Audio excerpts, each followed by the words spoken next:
Welcome back to Season 11 of the Neuroscience Meets Social and Emotional Learning podcast, where we connect the science-based evidence behind social and emotional learning and emotional intelligence training for improved well-being, achievement, productivity, and results, using what I saw as the missing link, since we weren't taught this when we were growing up in school, the application of practical neuroscience. I'm Andrea Samadi, an author and an educator with a passion for learning, and launched this podcast 5 years ago with the goal of bringing all the leading experts together in one place to help us to apply this research in our daily lives.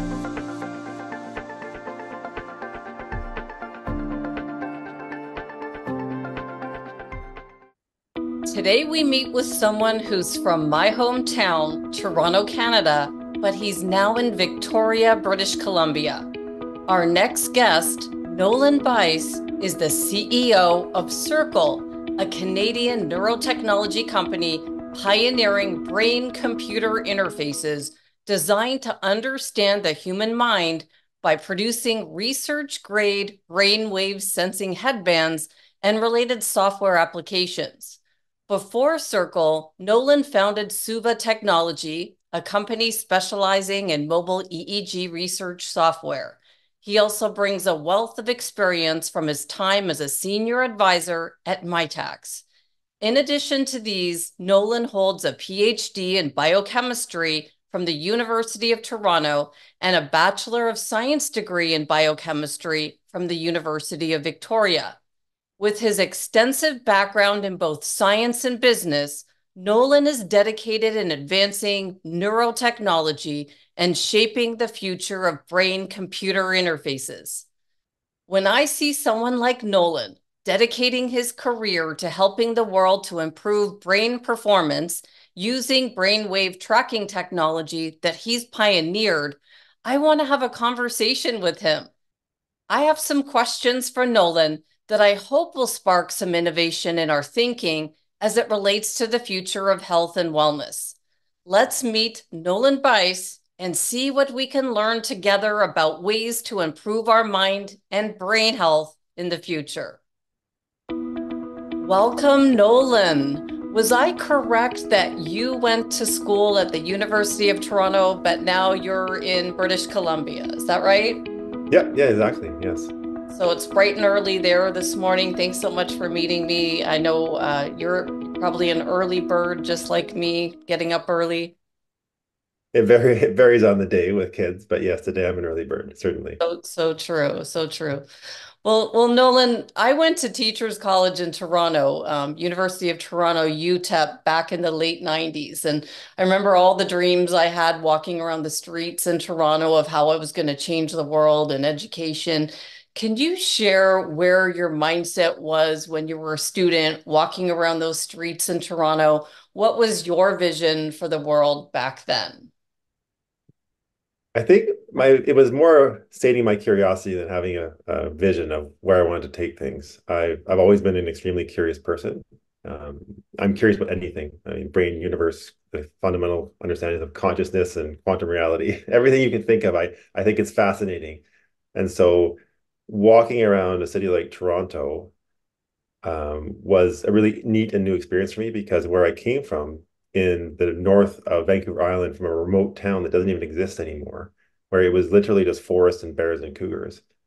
And so to go to Toronto, first of all, for that population density was very interesting to me. But then to be at Canada's, number one academic institution was fascinating. And talking with people there and getting into what they do and what their science was brilliant. So it was all for me about curiosity and starting to sate it. You said so much there. Like, I wish we had a few weeks to talk as we could go into all those angles. I'm fascinated as well. And curiosity is a lot of why I do this podcast, to learn more about what innovative people are doing. And I've said so many times on this podcast that our goal is to connect the most current brain research to our daily life, whether we're in our schools, our sports environments, or our workplaces. And back in the day when, I was walking around and doing my teacher training, nobody ever asked me, what are you doing for your brain health? So when did you first start to look at the brain in our head and think it was important for us to know about? Yeah, so I have been curious about the brain ever since I could be curious. And part of that reason was because I'm wired slightly differently from your average person. And so it was, as a young person, it was hard for me to figure out how to connect with people because I couldn't understand how that social interaction made sense from their perspective. And as I started to go to university from the very beginnings of it, I needed more sleep than most people. So I would be in a study group, and I would stop in the middle of the study group in the library and lay down on the cement floor and go to sleep all the time. Well, And even during my PhD, every single day you would find me napping at my desk for a period of time. And there is not one time in all of my university years where I ever studied late into the night because I wasn't wired that way. I needed a lot of sleep. wow. And the the human body to me is one of the most interesting and complex collections of matter that exists in the universe that we know of. And so for me to be able to look at the brain, which is also a really interesting and unknown, most vastly unknown part of it compared to the rest of us, was just really compelling. And so I've been interested in the brain since I could be curious. This is fascinating. So you gotta go into what is it that you've invented and how does it work? What are we going to learn from you here? Oh, sure, yeah. So I've invented a headset and it measures your brain waves. So this headset, it just pops on your head like this, and you play a game for a few minutes. And what the headset does is it walks you through a visual stimulus task. So when you woke up this morning, you put on your shirt, and your brain immediately said, I don't care about your shirt. It's not gonna, all of a sudden strangle you. So I'm gonna stop paying attention to that sensory information of you wearing a shirt. But if something new happens in your environment, that information has to go from your environment through your eyes if it's visual to your visual cortex to understand, well, what was that and does it matter for my continued survival? And so what we've done is we've built technology that both stimulates your brain in that way. So it provides a common stimulus. So what does your brain not care about? And then it provides something new that your brain has to think about. And we record that new response. And what happens is your brain cells fire all at once in synchrony to say, what was that thing that we saw? Doesn't matter to us. And then we measure how much of your brain processes that information and how fast that occurs. And those two data points directly relate to your cognitive function and how it's changing over time. And they are one of the most researched ways that neuroscientists know to track cognitive performance and health over time. So it's been around for over 50 years, that research paradigm. Interesting.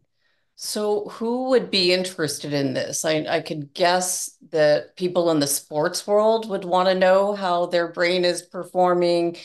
Who's interested in this and how would it help us?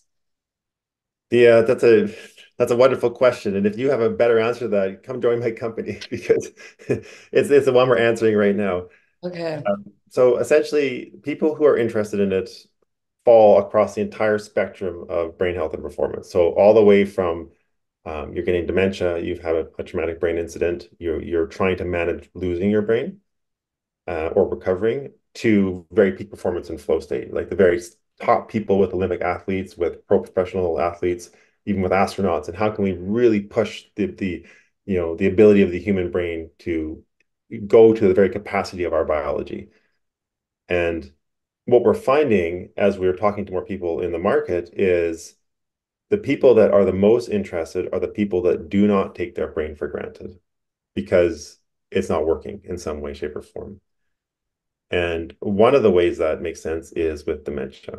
So if you have parents or family or friends who have had dementia, there is a period of time where you stop taking your brain for granted because you realize that if you don't think about how your brain is changing now, you might end up in a similar place. And the issue with dementia is it starts to occur in your brain up to 20 years before you get the disease, which means that if we can track it a decade or more before you start to get to the disease functionally, then we can start to make lifestyle changes and therapies and tactics to actually help you right now. And so, where we are starting primarily is with first responders. We do sell directly to the public, but the first responders see things every single day that are challenging for them to process.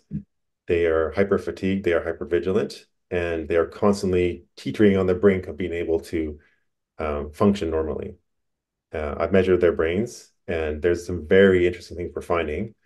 And because they do not take their brains for granted, because they are constantly battling with the ability to understand reality from what they saw, these are the people that we want to help initially. Interesting that you say this because now I'm thinking in a different way. My husband does volunteer work with the sheriff's office, and I went out with him and shadowed him and got to see what like the other side of the world is, what they see. And within a 12-hour span of a day, I saw things that, I couldn't comprehend. And the first time I did this, I had to take a break and go off into the mountains to breathe because it Yeah. was Yeah. too much to comprehend. So when you're saying this, that's your target market, I know that people have, ha lost their jobs because something has happened that they just are now have to work in the office. They can't go back into the field. So this is phenomenal that you're targeted like this. So how would that help somebody? Let's just say somebody that's been overwhelmed. How would the headset help them now? Yeah, that's a brilliant and big question. So there's a few ways. The way we start is we understand where everybody is at in aggregate. So we look at policy level changes. So we anonymize the data and we say, if we look at everybody that's in a first responder station, say a fire hall, for instance, or a police department, how are they doing over time? How are they responding to their shift work? How are they responding to the different calls they get? And are we seeing changes where people are running at a constant deficit? And so they're, likely of having a brain issue, both in terms of presenteeism, where they're not able to be functional with their job, or they cannot literally respond to stimuli. One of the things that I've measured, which was surprising to me, is that people with PTSD and subclinical PTSD don't process as much information that they see. So what happens is if you have a healthy brain and you see something that matters to you, you have an associated neural response. If you have a compromised brain and you're hyper fatigued, or you have PTSD or you're nearing dementia, most of that information you don't process appropriately. So you might only actually process 25% of what you're seeing that matters to you. But you don't feel that because you can only think about what you can see. And so what happens is you walk around the world feeling like you're seeing the world when you're only actually responding to 25% of it in this case. And so what we do is we work on the policy side to figure out how are people changing and how can we make the rules better? How can we change the way fire halls work? How can we change shift patterns? And then most importantly, how can we get ahead of issues that might be happening? So if you have a firefighter, let's say, who's they do rotations between different fire halls depending on what country you're in. And they go to a different fire hall that has a much larger call volume, and they see much more challenging things to deal with. And I literally had this conversation this week. Um, how fast does their brain go down? And can we start to manage their brain performance and health before it hits the bottom? And so the whole point of this is to see those changes before they relate to some sort of brain challenge that is much harder to deal with and may cause irreversible trauma. So this is great because how it was described to me from this person that just got overwhelmed and just had to take a step back was that it's like a garbage can is getting full up every time they see something that's troubling. It fills up, fills up, fills up over time. And so you're saying that you can intervene with strategies before it fills up and that person breaks down completely. And is Yeah, that exactly. kind of the idea? So the other side of it is that as the garbage can fills up, as you say, there's all these other associated health issues that start to occur. They become hypervigilant, they don't sleep as well. And then ultimately, one of the hallmarks of really poor brain performance is you can't sleep. And so you can't process information, you can't reset after the day's stimulus. And so you're constantly running at a deficit that just keeps going down and down. The other side of this, which I'm very interested to look into, is when we are working with clinicians and mental health professionals and people that support these people, is validate what treatment works for each person individually. So for this person, what they saw, maybe treatment A, B, and C might work, but for another person, maybe it's a different treatment regimen. And we will certainly see commonalities across what works for one person versus the next. But we need to personalize it because everybody has a different brain. Everybody is in a different mental state, and we need to find what's their optimal path back to a healthy version of them. And then to quantify when are they back there? When are they okay to step back into the fray? When are they going to have some mental resilience to be able to do their job effectively and not be a liability to who they're doing their job with or who, the types of people that they're working with? Wow. Well, I became very interested in Alzheimer's prevention strategies about the time the pandemic happened. I started, really thinking about taking care of my brain. And then I even took my husband and we went to Dr. Daniel Amen's clinics and we got our brain scan just to see, because I heard this, that you could detect Alzheimer's years ahead of time. So we went and looked to see where our brains were. And my husband's been doing volunteer firefighting for years and police work for years. So I was just curious of the fume damage, what would show up. And so it was just interesting, but it was expensive and healthcare didn't cover it. So, just thinking about your headset as an alternative for people that don't have a couple $1,000s, you've made it pretty affordable for a second option for somebody like, that was curious to look at it. So, could you maybe talk about how an individual could just go to your website and purchase one and Yeah, sure. So the whole point of our technology is that working with the more expensive technologies to measure your brain and track your performance and health and how that is at that moment that you took the test, because they're so expensive, you don't do the test very often. And so you get a snapshot in time. That snapshot in time is useful, certainly, and it can help you understand your brain. But what is more useful is taking repeated measurements over time to see how you're changing for both good and for bad.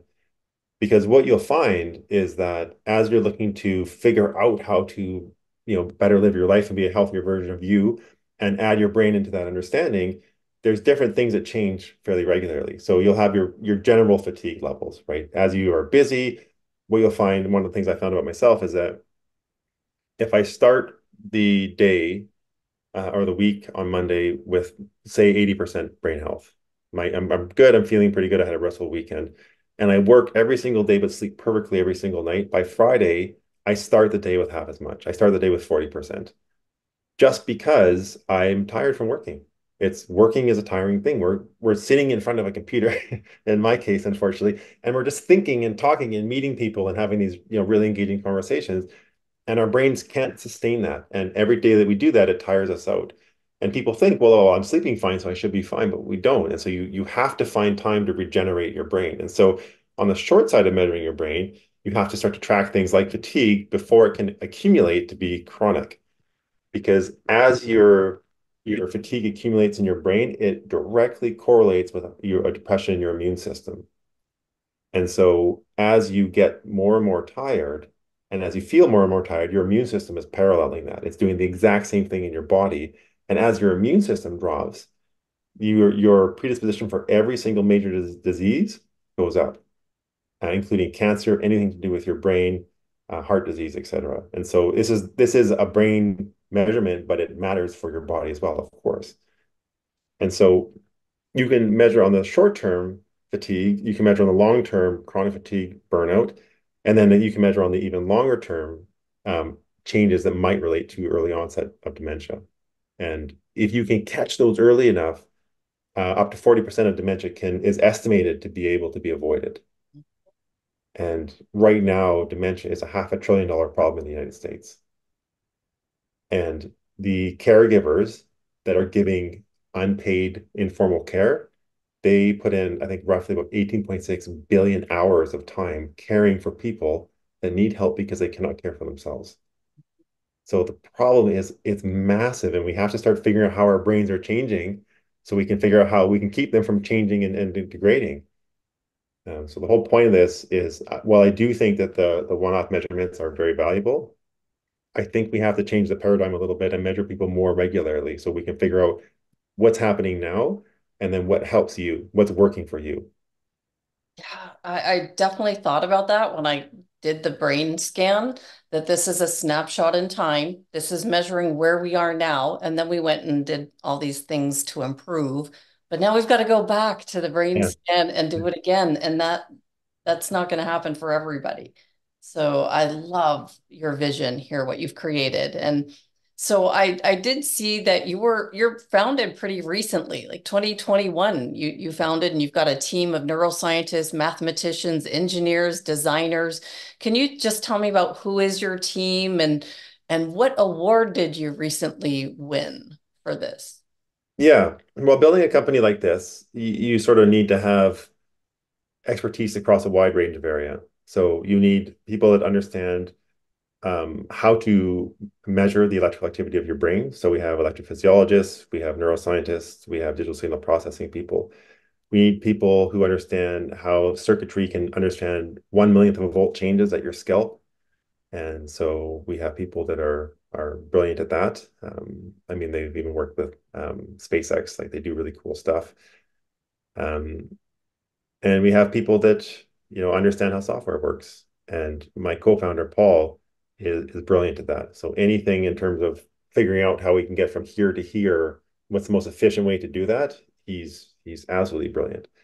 And so we have a team of about 12 people. And over the years, we've really found who is exceptional. And one thing that I realized is that good people are not good enough when you're building a company like this. If you're going to build something that's really going to be effective at measuring people's brain, you have to have exceptional people. And so we've iterated a fair bit to get here, but as it stands now, I have an absolutely wonderful team. They're so impressive. They're such nice people. They're so fun to work with.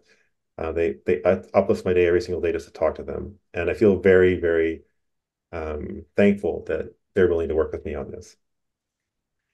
The award that we won was one of my friends who's a CEO herself and runs another company.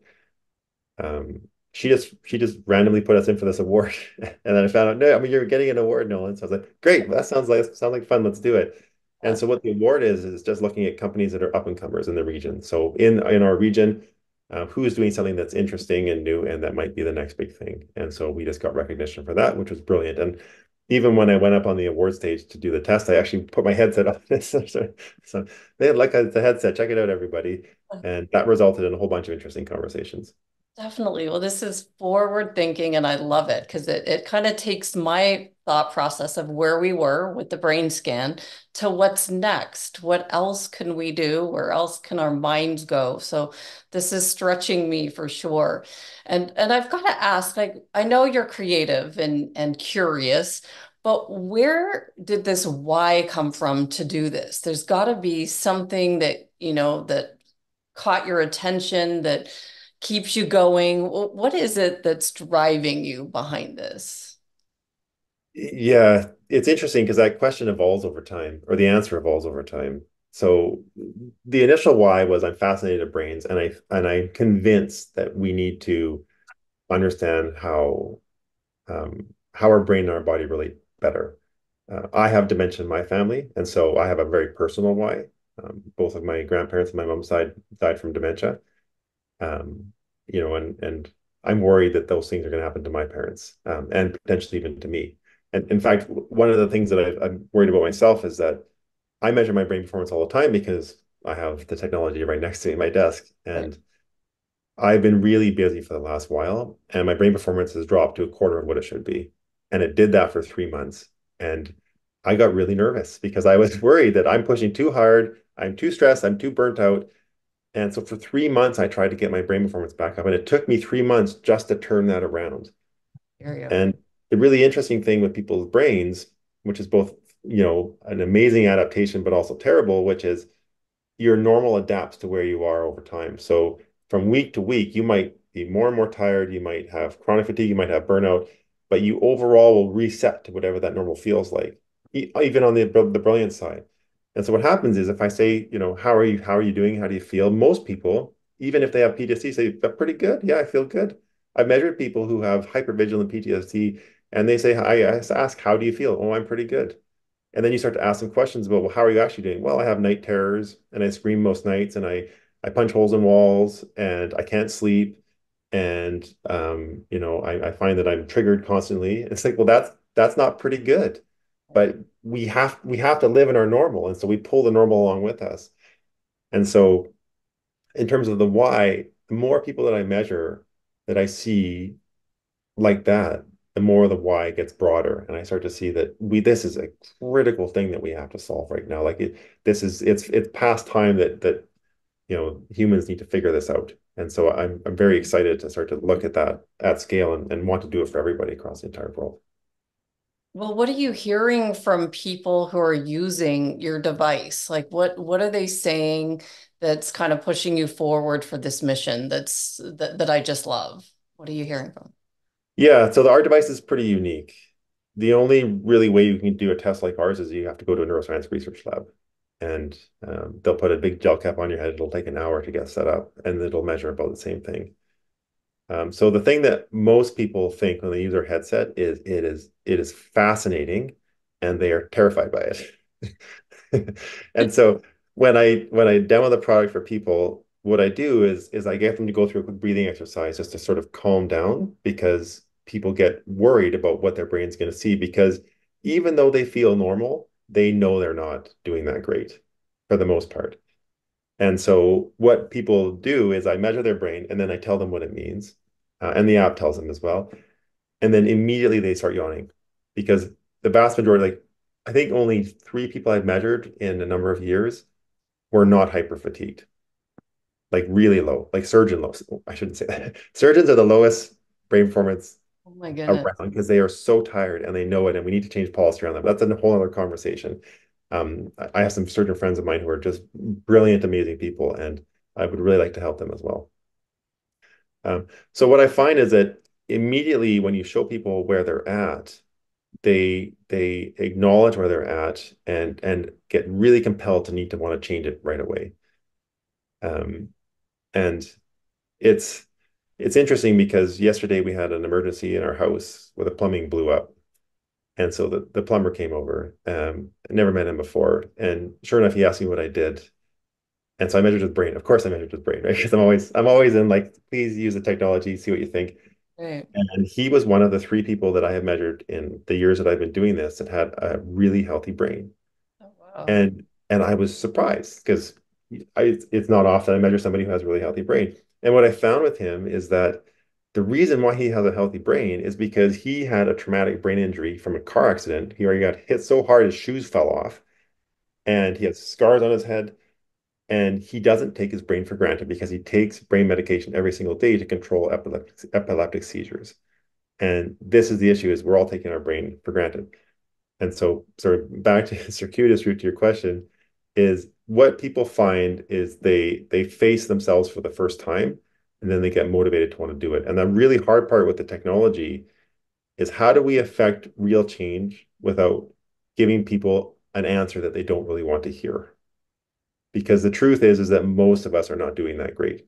And I don't want to be the bearer of bad tidings, but most of us take our brain for granted, and we're seeing the effects later on in life or even now. Yeah. Yeah, I absolutely agree. When we did our brain scan, it was eye-opening. I came up as sleep deprived with and then that led me to further go into interviews on sleep and look at that. And then I interviewed somebody that was working with pro athletes and sleep that I'd love to introduce you to because he was focused on first responders for Oh, sleep. cool. That was Yeah. he was asking me, who do I know? So I'd love you to just meet with him. It's Dr. Shane Creato from Amen Clinics, but that's his focus is sleep and first responders. So I just want you to know of each other. Thank you. Um, but yeah, the first thing was, oh my goodness, what have I done? And how can I fix this moving forward? I think that's what came up when you said, face yourself for the first time. That's what we both said. But it was Yeah. scary. Well, and the thing is that because life is so busy, we only solve the problems that we need to solve that we feel the pain for right now. And if you're fatigued, for most people, it's not a pressing enough problem to need to solve it.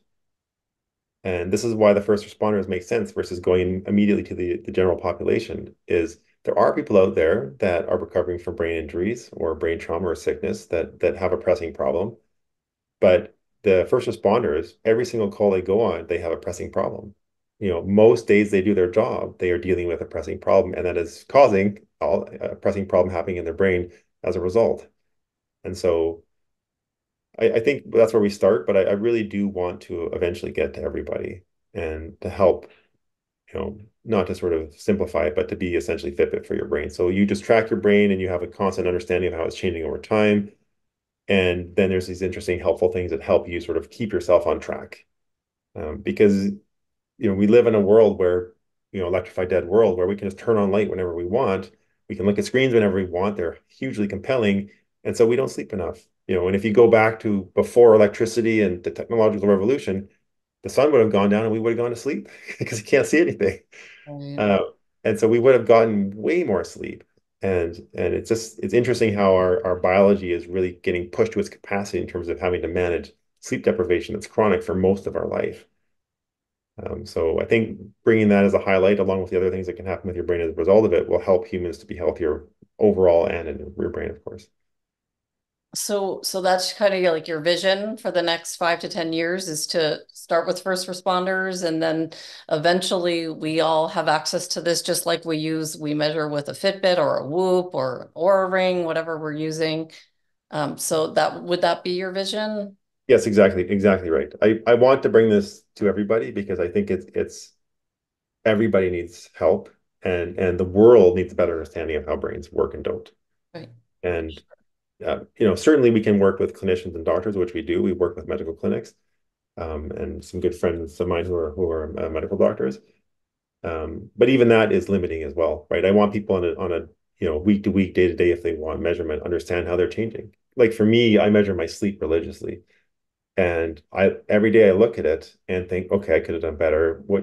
How did my heart rate change when I slept? When did I eat? When does it matter? Because sleep really matters to me. Um, Now I can also do that for my brain, which is really helpful. And so I think at some point the technology will be at a place where it will make sense for the broader consumer market. It works now if you just want a measurement tool, but the next question people ask, which is what you asked back when you went to Dr. Amon's clinic, is, well, what do I do next? What do I do about this? Oh, And that's a huge question that has a lot of nuance to it. That's going to take a long time to answer for Andrew's brain versus Nolan's brain versus everybody else. right. But it's a start.